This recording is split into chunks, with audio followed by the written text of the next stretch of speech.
Fala pessoal, beleza?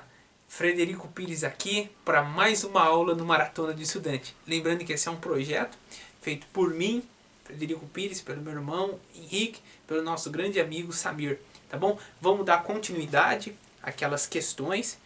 Vamos continuar no tema de dilatação, só que hoje a gente vai ver dilatação superficial. Se você é novo no canal, seja muito bem-vindo. Lembrando que na descrição do vídeo está um enunciado da questão, tá bom?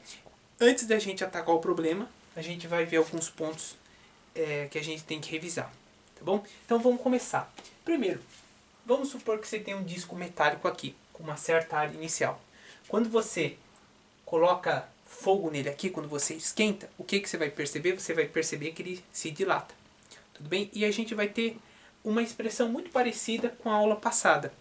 Ou seja, esse incremento de área, ó, toda essa parte aqui de área incrementada, isso daqui é o ΔA. Ele vai ser quem? Vai ser o produto da área inicial, vezes o coeficiente de dilatação superficial, vezes a variação da temperatura. Beleza?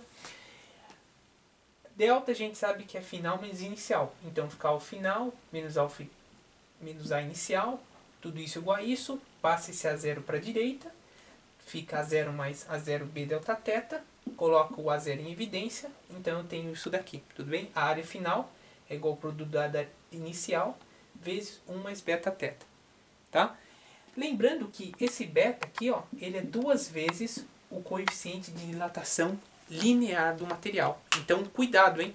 Muitas vezes o exercício ele te dá o coeficiente de dilatação linear e você tem que multiplicar por 2, porque senão você erra na conta, tá bom?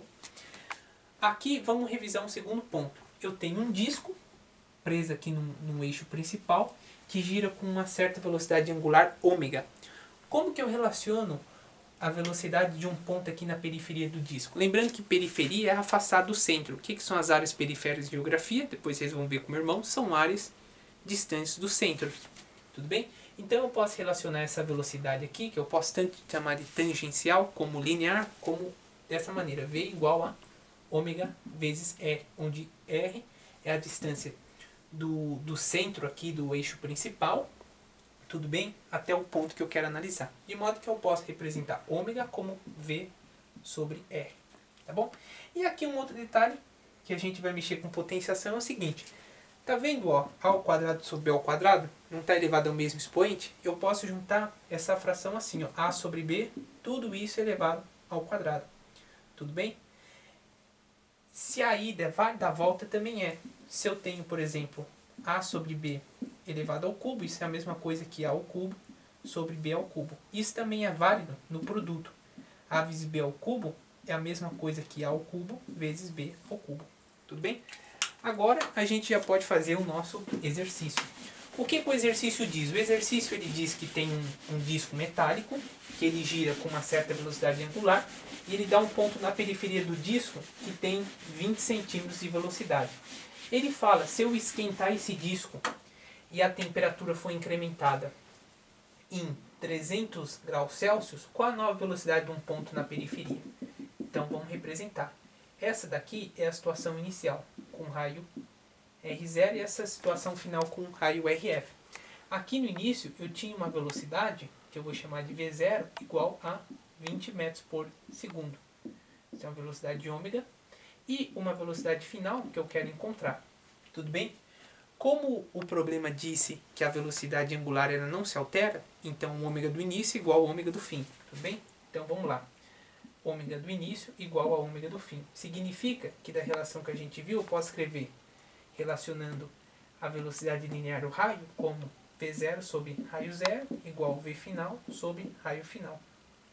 Como eu quero a velocidade final, então eu posso escrever V final como sendo V0 que multiplica RF sobre R0. Tudo bem? E vou deixar aqui, equação de número 1. Tudo bem? Agora eu vou para a segunda parte, onde eu vou pensar na dilatação, ok? A dilatação vai ser o quê? Ó, a área final do disco, como a gente viu, é a área inicial, dado pelo produto de 1 vezes beta delta θ. Acontece que a área final do disco, eu posso escrever π vezes raio final ao quadrado, igual a π vezes raio inicial ao quadrado. Lembrando que a área de de uma circunferência, tá? É πr ao quadrado, que multiplica 1 mais beta vezes delta θ. E aqui, ó, eu corto π com π e posso fazer raio final ao quadrado sobre raio inicial ao quadrado igual a 1 mais beta vezes delta θ. De modo que eu tenho raio final sobre raio inicial, tudo isso ao quadrado, 1 mais beta delta θ. Tudo bem? E daqui eu tiro que raio final sobre raio inicial vai ser igual a raiz quadrada de 1 mais beta vezes delta θ. E aqui eu vou deixar como equação 2. Então você perceba que aqui eu consegui achar a razão entre os raios. Se o problema pedisse isso, você tem que fazer esse procedimento, tá bom? Agora eu acho que já deve tá supondo que eu vou fazer. Eu vou substituir a equação 2 na equação 1. Então escreva aí, equação 2 em equação 1. É o nosso item 3. Então eu vou ter que V final vai ser igual a V0, que multiplica tudo isso, ó. 1 mais beta vezes delta θ. Agora cuidado, hein? A velocidade inicial que ele deu é 20. Só que, veja só, o enunciado foi dado coeficiente de dilatação linear, hein? Então você tem que multiplicar por 2 para ser igual ao beta, tá? Então eu vou até colocar em evidência, tá?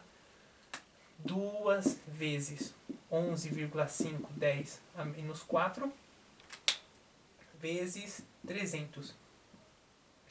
E quero falar uma coisa em relação a esses 300, que é o seguinte: como ele disse que a temperatura foi incrementada em 300 graus, não importa pra gente a temperatura inicial, importa pra gente apenas a variação, entendeu? Por quê? Essa preposição é muito importante. Um incremento em 300 graus significa uma diferença de temperatura que eu não sei onde ele estava, mas eu sei que onde ele chegou, essa diferença é de 300 graus Celsius. Tudo bem? Então, beleza. Fazendo essas contas, gente, ó. V final igual a 20. 1 mais. Se eu fizer essas contas aqui, eu encontro 0,69. Tudo bem? Aí eu tenho que velocidade final vai ser 20 que multiplica 1,69. Ok? Aí eu vou mostrar uma técnica bem bacana para vocês, que é o seguinte. Tá? A matemática ela não tem que ser um problema. Ok? Eu vou escrever esse 1,69 como 1,69 vezes 10 a menos 2. Quando eu ando para a direita com a potência de base 10, eu diminuo o expoente. Tá bom? Então eu tenho 69. Só que isso daqui é um produto, então eu posso extrair as raízes quadradas. Eu sei quanto que é a raiz quadrada de 169. É 13. E eu sei quanto é a raiz quadrada de 10 a menos 2. Que como o índice aqui é 2, eu simplifico. 2 por 2. Então a velocidade final vai ficar 20, que multiplica 13, vezes 10 a menos 1. Esse 0 vai embora com esse 10 a menos 1. E a velocidade final vai ser igual a 26 metros por segundo. Então, o exercício é inteiramente na lousa. Ok? Um exercício muito bacana, que trabalha com pontos da cinemática, que também trabalha com pontos da dilatação. E a gente preparou com todo carinho esse exercício para você. Se tiver alguma dúvida, deixa nos comentários. A gente tem o nosso e-mail também na descrição para entrar em contato. Nos siga no Instagram e toda sugestão é bem-vinda. Obrigado mais uma vez.